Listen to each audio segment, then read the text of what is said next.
Shabbat Shalom ou Bracha. Nous allons étudier une petite partie de la paracha, un sujet qui a été développé par le Rabbi, sur le bâton d'Aaron. Lorsque Moshe Rabbeinu et son frère Aaron à Cohen se préparaient à se rendre chez le Pharaon pour lui demander de laisser partir les Bnei Israël de l'Égypte, Akadosh Baruch Hu lui indiqua que si le Pharaon lui demanderait de réaliser un signe, un miracle, faisant la preuve qu'il était bien l'envoyé par Akadosh Baruch Hu, eh bien Moshe devrait demander à Aaron de jeter son bâton devant le Pharaon et ce bâton se transformerait alors en serpent. Il convient maintenant pour nous de bien comprendre pourquoi Dieu avait-il choisi précisément ce signe plutôt qu'un autre. Et il en fut également effectivement ainsi. Le Pharaon, lui aussi, appela ses sages, les sorciers de l'Égypte, qui jetèrent à leur tour des bâtons et les transformèrent en serpents. Un miracle supplémentaire se produisit alors. Le bâton d'Aaron engloutit leur bâton. Comment comprendre ce dernier miracle qui n'est même pas mentionné donc dans les propos d'Akadosh Baruch Hu adressés à Moshe Rabbeinu quand il se rendit chez le Pharaon? Donc le Zohar Akadosh nous affirme en effet que Akadosh Baruch Hu ne fait jamais de miracle de manière inutile. L'explication est la suivante. Les miracles que Dieu accomplit en Égypte avaient pour objet de briser l'opposition de l'Égypte en fait, par rapport à Akadosh Baruch Hu. En effet, les Égyptiens pensaient que Dieu avait effectivement créé le monde, mais qu'il avait ensuite, il l'avait confié ce monde à la direction et aux forces de la nature, selon d'ailleurs les termes du Rambam qui nous explique que là reposait l'erreur fondamentale des idolâtres qui pensaient que Dieu avait abandonné la terre à la direction de serviteurs comme étant les étoiles et les astres, et donc de là venait leur propre erreur. Dieu donc brisa cette conception et il la fit disparaître totalement grâce aux 10 plaies qu'il infligea ensuite à Pharaon et à l'Égypte. Ces plaies avaient clairement pour but de faire la preuve que Dieu dirigeait bien la nature et qu'il en faisait exactement comme il lui semblait. Et donc qu'il peut, Dieu, à tout moment, intervenir dans le monde pour suspendre les voies de la nature si nécessaire, bien plus. Chacune de ces plaies avait un enseignement qui permettait de tirer aussi donc de la manière dont les voies de la nature ont été suspendues, de la manière dont elles ont été décrites dans la Haggadah. Le miracle qui se produisit dans les bâtons des sages de l'Égypte, qui furent avalés, comme on l'avait vu, par celui de Aaron, introduisit la contradiction de la conception des Égyptiens, qui donc, bien sûr, se poursuivit ensuite avec l'apparition des 10 plaies. Aaron représentait, lui, le domaine de la sainteté et son bâton représentait la force divine. À l'inverse, le serpent était le symbole de l'Égypte, comme le dit d'ailleurs le prophète Yécheskel, l'Égypte, le grand serpent qui rampe dans son fleuve.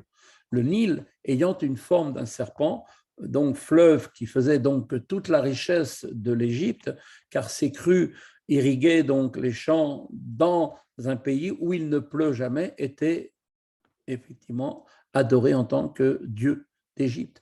Lorsque son bâton se transforma en serpent, Aaron fit la preuve au pharaon que le symbole même de l'Égypte, l'idole en laquelle il croyait, n'existait en réalité uniquement que par la force du domaine de la sainteté et qu'elle n'avait absolument aucune force à part entière.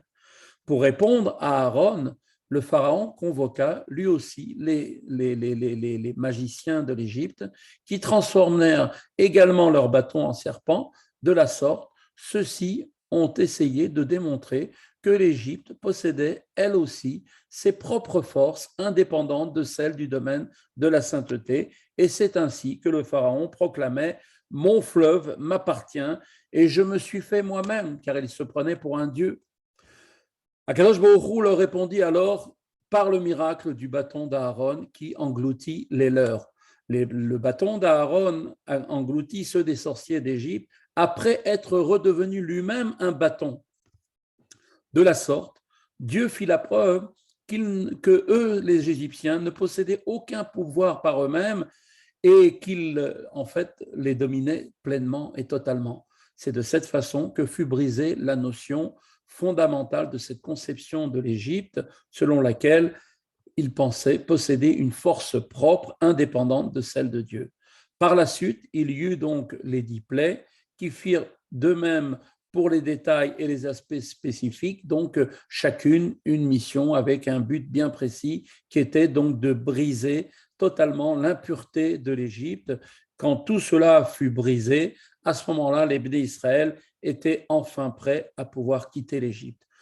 Ce récit doit nous délivrer un enseignement pour le service de Dieu à chacun d'entre nous et pour toutes les générations. Tout comme à l'époque, il a fallu briser la conception de l'Égypte, il peut arriver parfois, s'avérer nécessaire aussi, de briser une idée qu'une personne, quelqu'un qui n'est pas forcément positive, il faut briser cette idée afin de le former. Pourquoi? Parce que le but, c'est de l'approcher au judaïsme en lui ôtant une idée étrangère à sa tradition. Mais en pareil cas, comment doit-on faire? Eh bien, il faut se rappeler que celle-ci ne peut être brisée que et uniquement par le bâton de Aaron, c'est-à-dire avec amour et affection, car Aaron, rappelons-le, était désigné par les Pirkei Avot comme celui qui aimait la paix, poursuivait la paix, aimait les créatures et les rapprochait de la Torah, c'est-à-dire un amour, un Nabat Israël extraordinaire. Donc, c'est uniquement avec un bâton, le bâton de Aaron, par amour, un amour du prochain, que l'on peut effectivement arriver à ses fins. Parfois, pour former quelqu'un, il est nécessaire de l'engloutir même. Donc, cette notion veut dire de le départir totalement de sa personnalité actuelle, de le faire sortir de ses idées dans lesquelles il est empêtré. Il faut alors savoir que le bâton doit engloutir le serpent, après que le bâton ait cessé d'être un serpent, comme on l'a dit, bien entendu. En effet, un bâton décrit quelqu'un de totalement détaché et de flegmatique, alors qu'un serpent, lui, au contraire, évoque la colère et l'émotion. Quand il s'avère indispensable d'engloutir quelqu'un pour lui faire quitter ses idées, eh bien, on peut faire intervenir ses sentiments. On ne peut pas faire intervenir ses sentiments personnels ou bien sa propre colère. On perdrait à ce moment-là toute efficacité et même le résultat escompté ne serait pas obtenu.